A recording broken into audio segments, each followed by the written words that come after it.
Titanic, British luxury passenger liner that sank on April 14–15, 1912, during its maiden voyage, en route to New York City from Southampton, England, killing about 1,500. See researchers note. Titanic, passengers and ship personnel.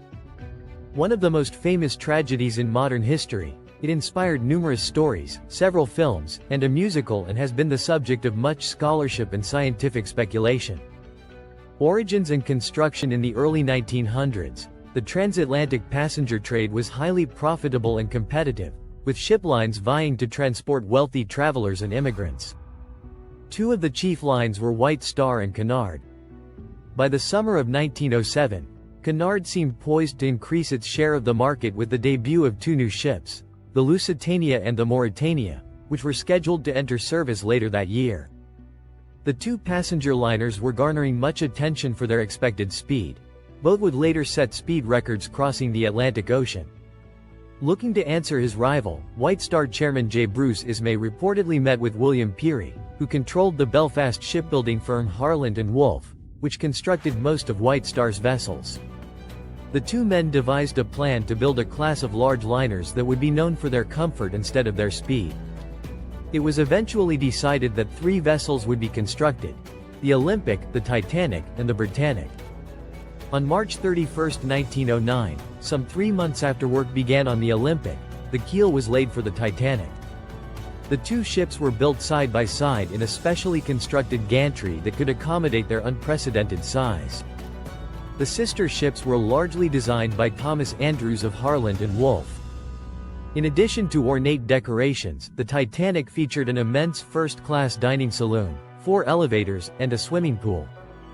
Its second-class accommodations were comparable to first-class features on other ships, and its third-class offerings, although modest, were still noted for their relative comfort.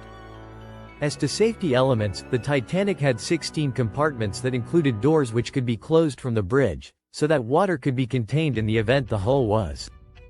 Although they were presumed to be watertight, the bulkheads were not capped at the top. The ship's builders claimed that 4 of the compartments could be flooded without endangering the liner's buoyancy. The system led many to claim that the Titanic was unsinkable. As it prepared on its maiden voyage, the Titanic was one of the largest and most opulent ships in the world. It had a gross registered tonnage, i.e., carrying capacity, of 46,328 tons, and when fully laden the ship displaced, weighed, more than 52,000 tons.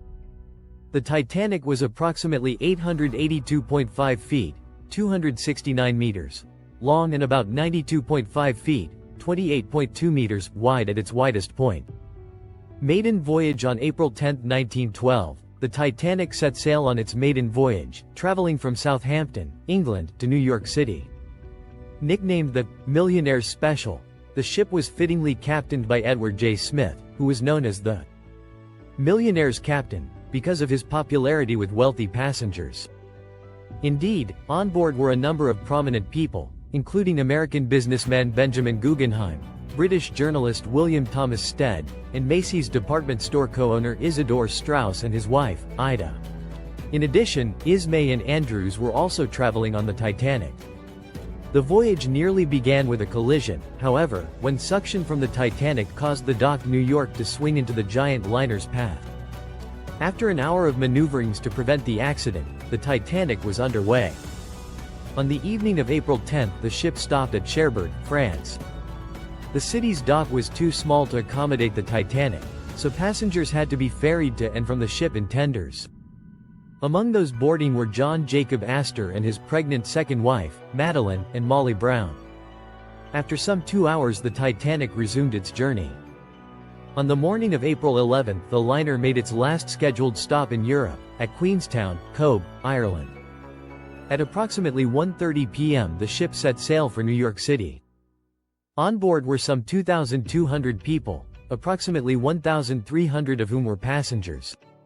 Final hours. Throughout much of the voyage, the wireless radio operators on the Titanic, Jack Phillips and Harold Bride, had been receiving iceberg warnings, most of which were passed along to the bridge.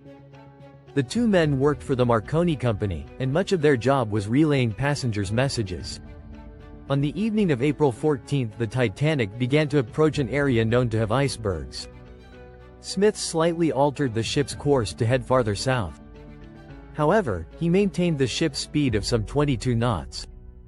At approximately 9:40 p.m. the Mesaba sent a warning of an ice field. The message was never relayed to the Titanic's bridge. At 10:55 p.m. the nearby Leyland liner Californian sent word that it had stopped after becoming surrounded by ice. Phillips, who was handling passenger messages, scolded the Californian for interrupting him. Two lookouts, Frederick Fleet and Reginald Lee, were stationed in the crow's nest of the Titanic. Their task was made difficult by the fact that the ocean was unusually calm that night. Because there would be little water breaking at its base, an iceberg would be more difficult to spot. In addition, the crow's nest's binoculars were missing. At approximately 11:40 p.m., about 400 nautical miles, 740 kilometers, south of Newfoundland, Canada, an iceberg was sighted, and the bridge was notified. First Officer William Murdoch ordered both the ship, hard a starboard, a maneuver that under the order system then in place would turn the ship to port, left, and the engines reversed. The Titanic began to turn, but it was too close to avoid a collision. The ship's starboard side scraped along the iceberg. At least 5 of its supposedly watertight compartments toward the bow were ruptured. After assessing the damage, Andrews determined that, as the ship's forward compartments filled with water, its bow would drop deeper into the ocean, causing water from the ruptured compartments to spill over into each succeeding compartment, thereby sealing the ship's fate. The Titanic would founder. By reversing the engines, Murdoch actually caused the Titanic to turn slower than if it had been moving at its original speed. Most experts believe the ship would have survived if it had hit the iceberg head-on. Smith ordered Phillips to begin sending distress signals, one of which reached the Carpathia at approximately 12:20 a.m. on April 15, and the Cunard ship immediately headed toward the stricken liner. However, the Carpathia was some 58 nautical miles, 107 kilometers, away when it received the signal, and it would take more than 3 hours to reach the Titanic. Other ships also responded, including the Olympic, but all were too far away. A vessel was spotted nearby, but the Titanic was unable to contact it. The Californian was also in the vicinity, but its wireless had been turned off.